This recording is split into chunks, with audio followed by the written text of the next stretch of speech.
Hi, today we're going to install a package of bees. We have packages that are 3-pound packages of bees. That's approximately 10,000 bees that we're going to install into a deep hive body today.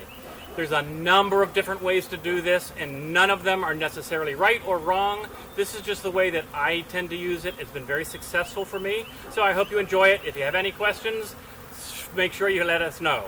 Thanks a lot. So the first thing you want to do some preparation. You want to make sure that you have everything that you're going to need. You want to make sure you have your hive tool, maybe a paper clip, maybe a knife. A sharp tool like a knife or a razor blade is really important for what I'm going to do today, but you may not need it based on how you're going to feed your bees once they're installed, and I'll explain to you that a little bit later. You want to make sure that everything is ready to go, you have your package of bees, and everything is ready. So the first thing we want to do basically is prepare our hive. So what we do, we take your top weight off, if you have one obviously, take your outer cover, I have a spacer, and I'm going to be using that because that's how I'm going to be using it for feeding. So I'll show you that in just a little later. Take your spacer off. You can take your inner cover off. And now you're down to the frames themselves. What I like to do, if you're a beginning beekeeper, all of your frames are probably going to be foundation. They're going to be very thin. The bees have not had time to build them out with wax yet. And so that's what you're going to be using. I'm lucky enough to have drawn foundation because I've used these before. So what you would do, you want to take about 4 frames out of the center.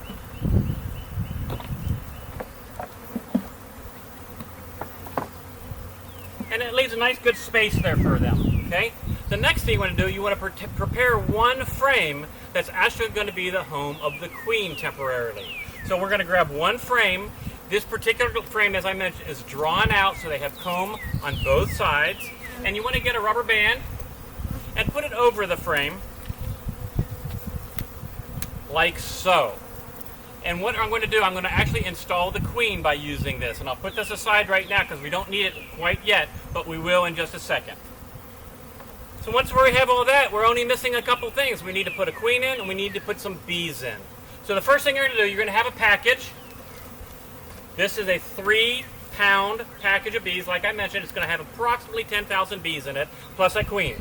You're going to have a queen cage with 3 or 4 attendants in it, including the queen, and you're going to have a jar or a can of sugar water that they've been feeding on for the past 4 or 5 days while they were being shipping or while they were being stored, getting ready to be installed at your apiary. So the first thing you're going to do, you'll see that there's a piece of wood on top of your box. We need to get rid of that wood, okay? We're going to use it, but we need to unconnect it from the top of the box. So you might need a pry tool because they're basically connected by little staples. It comes off very easily, though.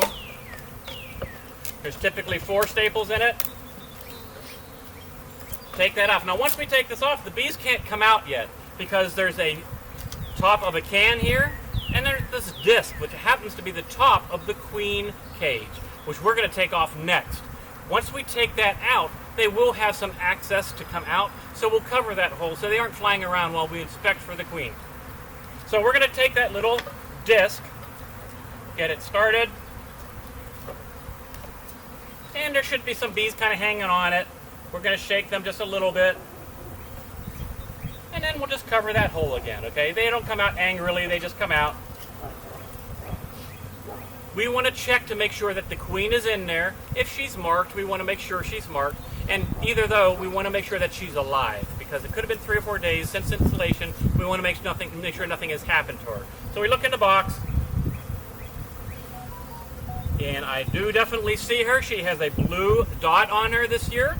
And there's 1, 2, 3, 4, there's about 6 attendants with her. And they basically make sure that she has some food to eat and they can pass around her pheromones or smell. So slowly but surely the new family can start accepting her and accept her to the new family. So you want to take off this top silver disc. And on the end, you'll see that there's a hole. There's not a cork in this hole, but there's candy in the top of the screen. What we want to do is make sure that we can see the candy and there's not a cork. Some packages may have a cork in there, which we'll need to take out. We do not want to take the cork out on the bottom of the candyless side. Only the cork, if there is one, on the top candy side. Once we have that, the cork is out if there is one, we want to install the queen herself on that one frame with the rubber band. So we're going to get this frame, and we're going to put her on just like this.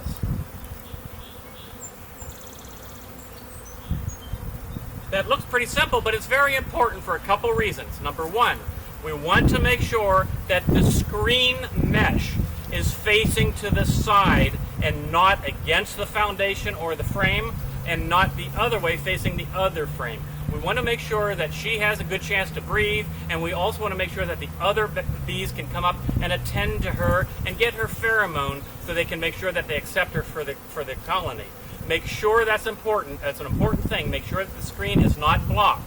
Secondly, make sure that your candy side is up with the hole facing up. That's very, very important. If you have a situation where these attendants may pass away, they may die in the cage. If they do, gravity is going to make them fall down. You don't want them to fall down and cover the hole, impeding her exit out of the hole perhaps. So make sure that the hole is open as far as you can see the candy. Make sure it's facing up, and make sure that the screen is facing outward. Okay? So we'll put that down for just 1 second because I need to move everything. This is going to be used next after we install her. So we're just going to take that frame with the queen, and we're literally going to insert it right in the center of the hive. We're ready to go now. The only thing we're missing is what? Bees. So the next thing we're going to do, we're going to grab our... And now we have to take out this silver can that holds the sugar water. They're going to be holding to it. You can see that they're still in kind of a triangular shape. They're still clustering around that can feeding, and they kind of still smell the queen's pheromone because we just took her out. So they're kind of clustering in the center. So we want to take the can out first. And with these boxes, it's a little easier than some. You may want to always have a pair of pliers around to grab the lip of the can because it's tough to get sometimes. But these aren't too bad because there's a hole that your fingers can slide in. You can get them a little easier. So I'll go ahead and try to get it. You can see that it started already. And we'll use this just in case. So I'll show you how to do it with the thing. Just grab the edge and give her a pull up until you can grab all sides. So bees are going to be on this a little bit, so you just want to shake it just a little bit on its way out, so they kind of fall out. You may find it's a little tight because they may in time have built some burr comb on the side of this, which makes it a little bit of a tight fit. But it should come out okay, which they did. You can see that there's some burr comb on the side of this can, which makes it a little tight. So we're just ready. I'm going to put the wood over top of now, so they can't come out. And there's some on this, so I'm going to shake them in there just for now, and then you can put the can aside. Now we're ready to actually install our bees. You can see that they're still in that triangular position. We need to make them let go. They're all hanging on by their little baby feet. And then we want to make sure that those feet let go, and we can dump them into the hive. If we just turn this upside down right now, they wouldn't fall out. So this looks very violent, but it really isn't. This does not hurt the bees, but it will let them quickly. It will jar them so they'll let go, and we'll go ahead and be able to dump them in. So all you do is you wrap the cage, the box itself, a couple of times really hard against the ground to break them from being able to hold on, and then we can turn it upside down immediately. So I'll take it and do it. Now keep your hand over the opening, so you keep that luan over top the hole, just so they don't fly out while you're doing this. But give it 2 nice wraps. And they fall out, and you literally will pour them out. Shake them and pull them right in that center. Sometimes they like to hold on a little bit, which is fine. But try to get as much out as you can. You don't have to be too violent.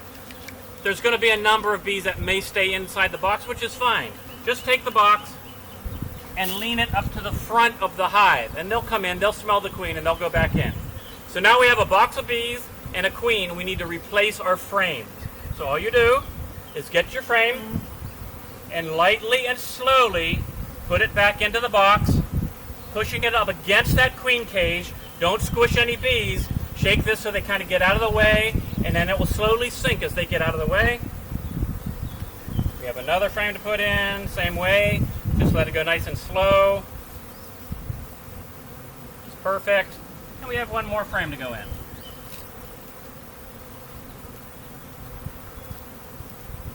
This is a 10 frame box.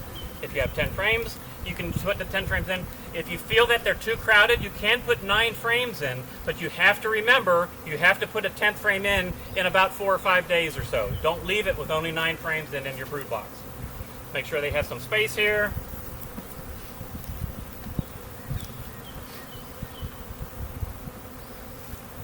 They're ready to go. Now what I do next, I put on my inner cover at this point. The inner cover obviously has a slot in it so they can come up and down if they need to. Then I use my spacer. It's a 2-inch spacer that allows me to feed them the way I want to feed them. If you're feeding with something different, like a pail indoor feeder, you can use a empty deep or an empty medium as long as it will clear the top. You can use that. I don't need that much distance, so I'm just using the 2-inch spacer so I can put in my Ziploc bag of sugar water. So this is what I'm going to do. This is about a gallon of sugar water right now. And all I do is I place it in the corner. And then I get a very sharp razor blade. And I literally cut a little bit of an X right in the plastic. And they will be able to feed on that. And I can go ahead and cover everything up. I now put my outer cover on. And I top it off with a weighted brick. And they are ready to go. You do not need to come into this hive for about 4 days after installation. That gives them enough time to get used to the queen and hopefully accept her. So on your 4th day inspection, what you want to look for are 2 things. Number 1, you want to check how much water you have left. Make sure if it's low, you refeed them. If you need to put another baggie on, that's fine. If you like to refill that same baggie, that's fine too. But you need to make sure that they have enough sugar water to survive. Number 2, you want to make sure that the queen has been accepted and actually released. So you will have to get into the bottom frames. You want to pull out that one frame that has the rubber band around it. You want to look at that queen cell, the queen box. If that queen cage basically has the queen in there still and she's not out, you want to make sure you help her get out at that point. So you'll probably see that the candy hasn't been penetrated by the other bees. You may need a paper clip and carefully poke that candy so you can poke it all the way through to give them a little bit kind of a tunnel to get through. Just make sure you don't skewer your queen. That's very important. Make sure she's at the bottom when you do that.